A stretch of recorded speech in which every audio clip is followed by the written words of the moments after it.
ఆదిలాబాద్ నియోజకవర్గంలో కాంగ్రెస్ పార్టీలోకి వలసలు మాత్రం ఆగడం లేదు. ప్రభుత్వం ప్రవేశపెడుతున్న సంక్షేమ పథకాలు, చేపడుతున్న అభివృద్ధి కార్యక్రమాలకు ఆకర్షితులై పలువురు హస్తంగూటికి చేరుతున్నారు.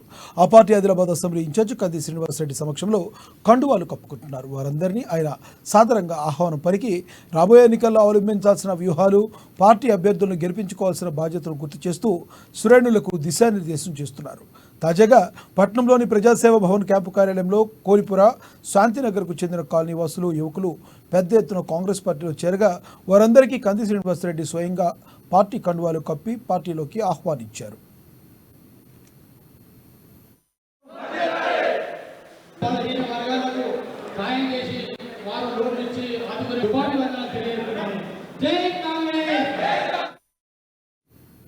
వచ్చే పార్లమెంట్ ఎన్నికల్లో సాధారణ మహిళ, ఆదివాసీ ముద్దుబిడ్డ ఆత్రం సుగుణను భారీ మెజార్టీతో గెలిపించుకోవాల్సిన బాధ్యత మనందరిపైన ఉందని కంది శ్రీనివాసరెడ్డి అన్నారు.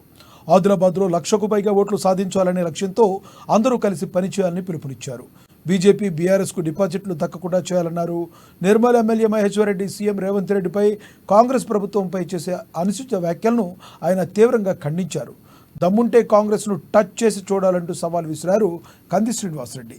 అధికారం కట్టబెట్టిన ప్రజలే మిమ్మల్ని చెట్టు కట్టేసి కొడతారంటూ ఆయన ఘాటుగా వ్యాఖ్యానించారు. తమది ప్రజాప్రభుత్వమని, సంపూర్ణ మెజార్టీని కట్టబెట్టి కాంగ్రెస్ను అధికారంలో కూర్చోబెట్టారని అన్నారు. ఎన్నికల్లో ఇచ్చిన 6 గ్యారంటీల్లో 100 రోజుల్లోనే అమలు చేసిన ఘనత తమ ప్రభుత్వానికి మాత్రమే దక్కిందన్నారు. ఇవాళ మహిళలకు ఉచిత బస్సు ప్రయాణ సౌకర్యంతో పాటు ఆరోగ్యశ్రీ బీమా, 10 లక్షలకు పెంపు, 200 యూనిట్ల వరకు ఉచిత విద్యుత్ సరఫరా, 500 రూపాయలకే గ్యాస్ సిలిండర్ వంటి బృహత్తర కార్యక్రమాలను అమలు చేస్తున్నట్టు గుర్తు చేశారు.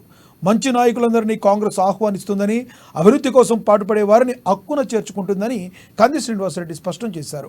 రేవంత్ రెడ్డి నాయకత్వంలో పార్టీని మరింత బలోపేతం చేద్దామన్నారు. వచ్చే ఎన్నికలు ఏవైనా కాంగ్రెస్దే విజయమని ఆయన ధీమా వ్యక్తం చేశారు. ఈ కార్యక్రమంలో DCP chairman Addi Bhojareddy, Jainath ZPTC Tummala Arundhati Venkatareddy, DC working president Bhupelli Sridhar, Congress party నాయకులు బాయిన్వర్ గంగారెడ్డి, పూసం ప్రభాకర్, పోతారెడ్డి, రుక్మారెడ్డి, మొహమ్మద్ రఫీక్, ఎంగే షకీల్, ఖుయం, తమల్వార్ చందు, చారి, డోక్టాల్ శంకర్, చంటి, కుర్ర నరేష్ తదితరులు పాల్గొన్నారు.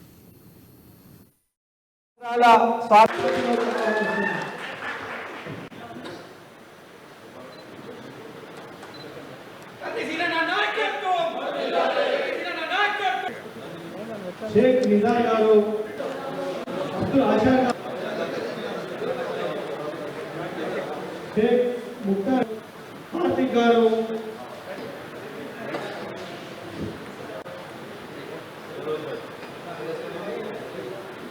రాజేష్ గారు, రాజీవ్ గారు, విక్రమ్ గారు, కార్తిక్ గారు,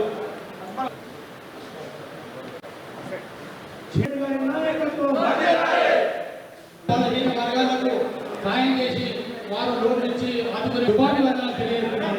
జై కాంగ్రెస్! కంది శ్రీనివాసరెడ్డి గారి నాయకత్వం! కంది శ్రీనివాసరెడ్డి గారి నాయకత్వం! జై కాంగ్రెస్! జై కాంగ్రెస్!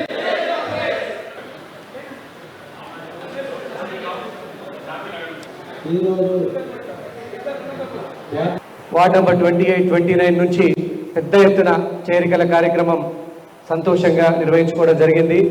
వార్డ్ నెంబర్ 28లో కాంగ్రెస్ పార్టీని బలోపేతం చేయడానికి రేవంత్ రెడ్డి గారి నాయకత్వంలో అభివృద్ధి, సంక్షేమ పథకాల్ని పేద ప్రజల కోసం ప్రవేశపెట్టి అద్భుతమైనటువంటి ప్రజాపాలన చేస్తున్నటువంటి మా ముఖ్యమంత్రి రేవంత్ రెడ్డి గారి ప్రభుత్వాన్ని బలపరచడానికి, అభివృద్ధి పట్ల ఆకర్షితులై వచ్చేసినటువంటి ఓరుగంటి అఖిల్ కుమార్ గారికి, అలాగే వారి అన్న జాంటీ గారికి, మిగతా వాళ్ళందరికీ కూడా, అలాగే అంజుమ్ గారికి, వార్డ్ నెంబర్ 29 అజీం గారికి పేరు పేరున గట్టిగా చప్పట్లతో స్వాగతం పలకాల్సిందిగా కోరుతా ఉన్నాం.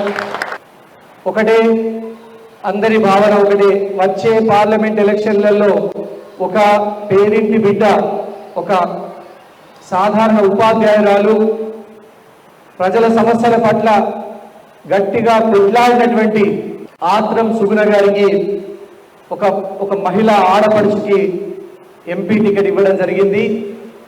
ఒక మహిళని కనుక మనం ఈసారి పార్లమెంట్ నుంచి గెలిపిస్తే 75 సంవత్సరాల స్వాతంత్ర భారతంలో ఆదిలాబాద్ నుంచి మహిళకు టికెట్ ఇచ్చినటువంటి ఏకైక పార్టీ కాంగ్రెస్ పార్టీ.